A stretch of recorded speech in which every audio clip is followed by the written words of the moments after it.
base with me. My honorary doctorate is a doctorate of humane letters, not just regular letters. Not inhumane letters. Not inhumane at all. Okay. Humane letters. I never knew what that meant. I think they're the ones between the A and the B, but I'm not exactly sure. Welcome to PTI, boys and girls. In today's episode, the men's Final Four is set.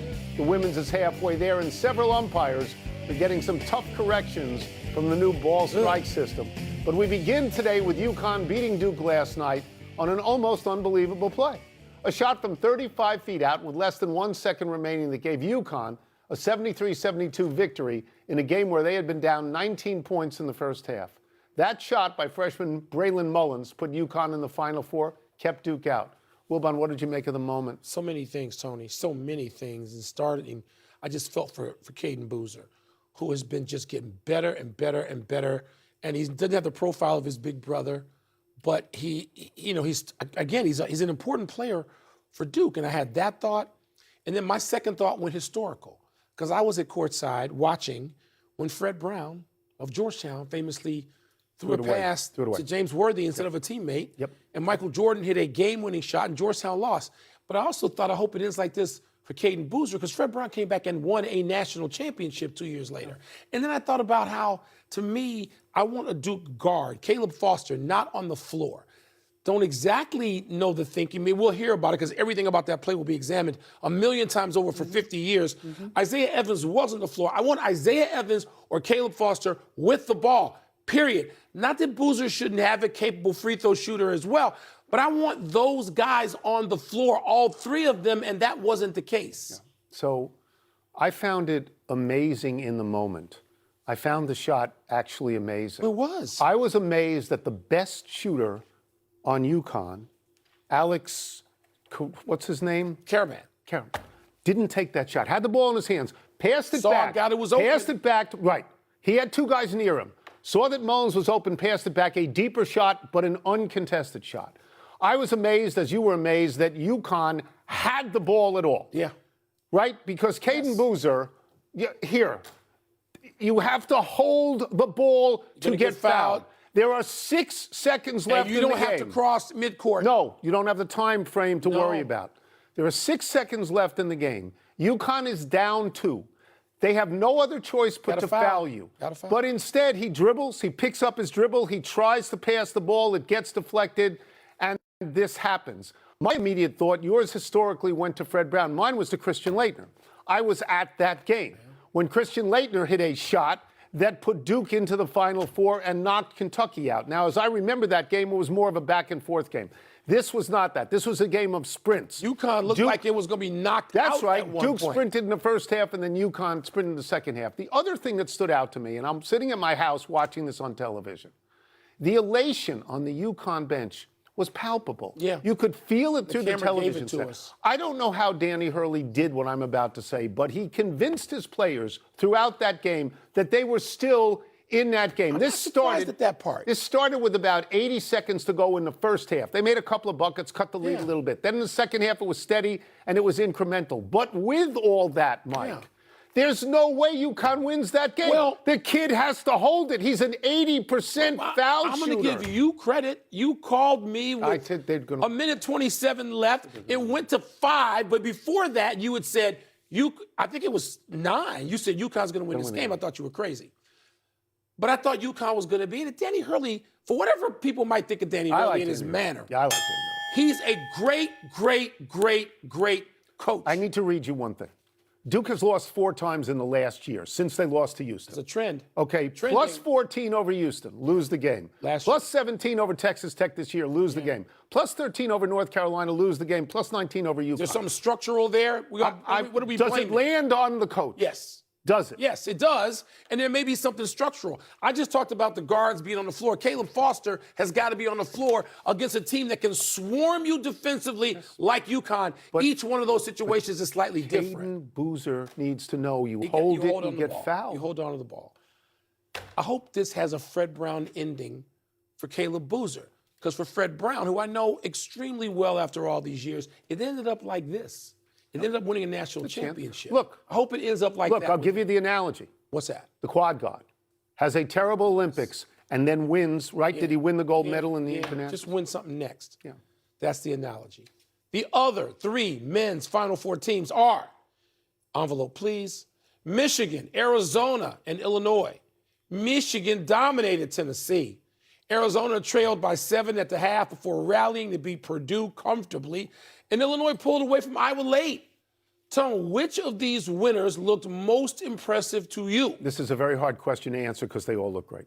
Now they all look great. They did. Michigan destroys Tennessee. But Tennessee is a 6 seed, so maybe Michigan is supposed to do that. Arizona beats 2 seed. Purdue is a 2 seed. Arizona, if I'm not mistaken, they win by 15, but in the second half, it's 48-26. Nobody looks better than Arizona at this point. They don't look better. No. Illinois, to me, looks like a pro team. They're big, they shoot it, and they defend. What they did to Iowa, they held Iowa to 23% shooting in the second half. They had more offensive rebounds than Iowa had defensive rebounds. I landed on them a couple of weeks ago, and I called you. Yeah. And I said, who are these guys? Because they're really, the Big Ten is really good, and they're really good. They are loaded. How do you feel with about international players? Being loaded with international players? Their How do you recruiting feel about budget that? must be many, many millions of dollars. It's like they set up a stand in Eastern Europe and said, come over, come over. Yeah. I will also tell you that I think, and then I'll get out of your way, I'm satisfied with the Final Four. I think there are 4 of the best 6 teams in the country. I think I'd add Duke and Iowa State, but I think we're getting the best teams. I'm fine with the teams we got. I'm just going to say this as I think about those 4 teams. There's one name I wrote down out of all those players, a lot of great players. I mean, Arizona. I mean, you know, they got Burries and Peak. Arizona's got a wave of players and size, right? We just talked about UConn, which knows what it's doing, and players might be underrated because the coach is very highly rated, gets much of that credit. I wrote down one name. Yaxel Landenborg, because he's the best player in the tournament. You can have, and all the NBA scouts who might disagree, they can have whoever they want. 6'9", 240, can handle it. His shot is so soft, it just kisses the net on the way through. He's the best player I know in the your tournament. bracket. Your bracket has Arizona winning. Yeah. You don't have Michigan winning. No, I don't. Mr. Big Ten, you don't have Michigan Tony, winning. Michigan, as you just said, they're putting the wood to people. They are. They're scoring 90 to 100 points on people. And that kid, and they got another guy on that team, all right, a Chicago kid, Catholic school kid, no less, who he's going to be a lottery pick. They got multiple lottery picks. They got multiple great shooters. Do you want to see the 2 semifinals, or do you feel that Michigan, Arizona, they should not have to be matched against each other? That has a Houston-Louisville quality to it. You know what game I'm talking about. Yeah. Or Georgetown, Kentucky.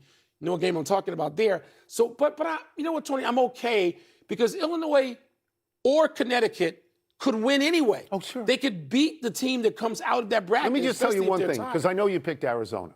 Do you know the last year in which a team from west of the Mississippi River won this thing? Well, it must be Arizona. It's 1997. That's Arizona. It's Arizona. Yeah. So, I mean, I think it's bad for Arizona, although you can say that's a good omen because it was actually Arizona that won that. Was Richard Jefferson on That's that a team? long time ago, Richard 1997. can't be that old. Richard's not that old. I mean, you hate I-95, but apparently I-95 teams or some proximity near I-95 wins this They thing get a it lot. stacked for them all the time. They get everything in their favor. In other words, it's Including the favoritism whistle. and they're cheated. Huh? They're cheated. Including the whistle. Let's move to the women's Like tournament. the lottery. There are 2 Final Four teams already decided, the 2 national favorites, UConn and UCLA. UConn has won 54 games in a row. UCLA has won 29 games in a row. UConn had no particular trouble beating Notre Dame to get to the Final Four, winning by 18. UCLA had a harder time with Duke, but won by 12, outscoring Duke by 20 in the second half. Wilbon, I know you watch these games. You have personal interest here, which you can talk about. Who looks stronger to you, UConn or UCLA? It's impossible to make the case for me that a team can look stronger than one of Gino Auriemma's undefeated teams. It just sounds stupid. Yes. Right? Yes. It would be like arguing, and we are old enough to have done this. You're wearing the proper colors for this. That somebody looks stronger than one of John Wooden's UCLA teams. That would be dumb. You can't do it. No. I do have personal interest. Kiki Rice, the Rice family, is like family to me. And so I have watched Kiki Rice grow up and play basketball. And in Washington, D.C., right here in the DMV. At Sidwell. At Sidwell Friends. And I have watched her. I was hoping she might wander over to Evanston, Illinois when she was in high school, but she didn't do that. And Carol Lawson must have, by the way, speaking of a team that came back, and Duke, tough day for Duke. To lose. Tough day. You know, Good game for Carroll UConn. must have recruited Good Kiki. day for UConn, bad day for So Duke. I'm rooting. I just admitted I'm rooting for Kiki Rice and UCLA. So here's the thing. It is impossible for me to say anything other than UConn. We have now watched them win 12 national championships. This is their 25th Final Four. They have had winning streaks. Wow. You think 54 is good? They've had 111, 90, and 70. These are remarkable numbers. So the 54 almost looks pedestrian at that point. Gino Auriemma's record is amazing. There's nobody like him, ever. No. In sports, maybe. I mean, he wins just so many times. But I understand what you're saying about Kiki Rice, who's from D.C., and went to Sidwell Friends. She was Player of the Year in D.C. the year after. Azzi Fudd, also from D.C., at St. John's, was Player of the Year. The schools are 2 miles apart. Rivals. We have both been to both those schools. Yes. I used to walk my dog for years past St. John's. Right past St. John's. And I find these two women very easy to root for. But if you say, and somebody was in my ear the other day saying something like, well, UConn hasn't played a hard schedule this year and UCLA has. Well, stop. We dismissed both because of us they play anybody, anywhere, anybody anytime. You put in front of them. So for me, it's UConn. UConn has got to be a favorite. And once we fill out the bracket tonight, once we fill out the bracket and find out the remaining teams, they're still the UConn favorite. is going to be. Although South Carolina, if they make it, they've won 3. Dawn has won 3. Who won last year? Gino. Yeah. Time to find out what's making the mob throb in mail time. I'll put on my glasses. I will get the first one and I will read it. Is that okay? Did any part of you feel badly for umpires C.B. Buckner and Chris Siegel for having so many ball strike calls overturned? Yeah. I think it just sort of puts you on display. And that, I know that's not the intention, at least not the number one intention. And the number one intention gets the call right. Yeah. And I'm with that. I'm with whatever technology can get the call right. But I want it used quickly, and this is pretty quick. Seems quick. It seems quick, but it is intrusive. But I'm not for showing up blue. Now, sometimes I can get on blue here on this show, but I'm not for showing him up. That's embarrassing. You're basically putting that guy, you're having him step out into the camera and be embarrassed. And by the way, I thought, Salvador Perez, he got everything right, it seemed. Everything he tapped his head for, he got right. And by the way, at least the pitchers are all close. Some of the ones that are called and changed and overruled, they're a half inch off the plate. Yeah. I'm not going to be embarrassed about that. I am embarrassed for the umpires. Yeah. It's a very hard job. They get an enormously high percentage of it right, but they miss. And maybe these guys miss a little bit more than others. But we're not turning back the tide here. We're going forward. In a very short amount of time, Mike, we're going to see the umpire at home plate call no balls and strikes. Well, remove them. He will, no. There are two functions. Tag He'll be there for a tag and to hand new baseballs to the catcher to give to the pitcher. And I understand it's intrusive, and I know you don't like it. I like it more than you do. Yeah. But you cannot turn back the tide here. This is coming soon, where every single ball strike is going to be automated. Every single one, Mike. So what else are you going to do? I guess nothing. But doesn't part of you think that you want to say to yourself, Babe Ruth, Satchel Paige, Ted Williams are rolling over in their graves? This is the baseball we grew up with, where there's human error, there's human frailty. Yes. And it was good enough for people for 100 years. And when it's 1 inch off the plate, Do you want to get it exactly right? If you do, you have to do this, and there is an embarrassment. The technology's there. You can't go back. Seems to be. But it just bothers me. I'm old now. Booing Bo Bichette. Yeah. Is it too soon for Mets fans to boo Bo? 3 days, 3 games in? That seems a little soon. Now, here he is. He's 1 for 14. He's got 8 strikeouts. Yeah. He's not a guy who strikes out a lot. No. He's not at all. But it does seem a little soon. Do you know what Bo Bichette said? This is a direct quote. If anything, I thought the booing took too long. Now, he's signed a 3-year deal for $126 million. He understands. Yes. $126 million, but it's got opt-outs after each year. Yeah. So do you want to boo this guy out of town? He's at a new position. He's at third base. He's never played third base before. As you know, I grew up with the Mets. In 64 years of existence, they have 2 World Series champions. That's all they got is 2. Let's not go crazy here. They're not the Yankees. They're not the Dodgers. They didn't make the playoffs last year. How about this to close the season for all the money they spent? They lost 55 of the last 93 games. So slow down, Sparky. So slow down. You want them to give Bo Bichette a chance? some room, yes. A little bit of a more leash. More than three games. Yeah, yes. Look, is it too soon for them? No, it's the Mets fans. Mets fans, Phillies fans, Yankees fans, and to a different degree, Red Sox fans. And where are all these people packed in like sardines? I-95, and they'll boo their mothers. So the Cubs don't boo and the Dodgers don't boo? You don't think the Dodgers boo? I have never. The Dodgers fans aren't even awake. They're not even. They're not. They just get there in the seventh inning. They don't even know what's going on. Cubs, I have never booed in Wrigley Field. And if my son did, I would smack him. Yeah. There's no. Well, he's 6'4" now, so he'd smack you back. He'd smack me back. He'd knock me out. Yeah. I'm not saying no Cubs fans don't. I'm just saying I wouldn't boo. Don't put Mets fans, please. Don't put them with Phillies fans. Don't. I love them both. Don't put them with. They're already booing. Now, this is a mistake. This is not in their DNA all the time. Red Sox last season, sparking the upset of Rafael Devers, who felt he was the incumbent third baseman. As a result, Devers was traded to San Francisco. Bregman batted .273 for the Red Sox with 18 home runs, 62 RBI in only 114 games. Bregman then opted out of Boston, signed a 5-year, $175 million contract with the Chicago Cubs in January. Yay. Bregman was a 2-time World Series champion with the Astros, a 3-time All-Star, a Gold Glove, a Silver Slugger. Bregman also recently played on the United States team in the World Baseball Classic. Happy to have him.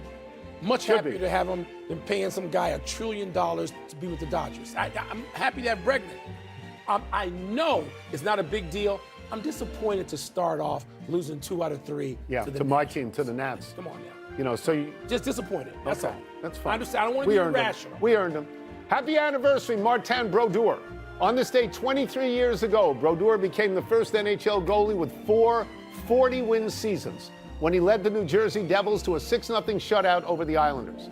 Not only does Brodeur remain the only NHL goalie to compile 4 40-win seasons, but Brodeur ended racking up 8 such seasons before retiring after 22 years in the league, 21 with New Jersey. Brodeur is the winningest goalie in NHL history, 691 wins. One of the perks of such a career is that Brodeur, born and raised in the suburbs of Montreal, was inducted into the New Jersey Hall of Fame in 2025, the first hockey player so honored. In case you're born before the Get Up era and you're curious about Sawchuck, 3 of those seasons. Jacques Plante, 3 of those seasons. The great Ken Dryden. How many with Dryden? 2. That's all. Eddie Balfour, 2.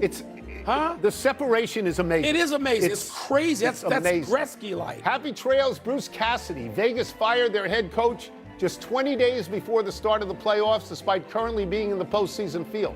The Golden Knights have struggled of late, winning just 3 of their last 10 games. But Cassidy led them to the Stanley Cup just 3 years ago, hasn't missed the playoffs since he took the gig. And get this, he'll be replaced, as every coach inevitably is, by John Tortorella. This is the 6th team Torts will have coached, and his 7th gig as he coached the Rangers twice. But he's only won 2 playoff series since 2013. Well, at least he wasn't fired by Lou Lamoriello, was he?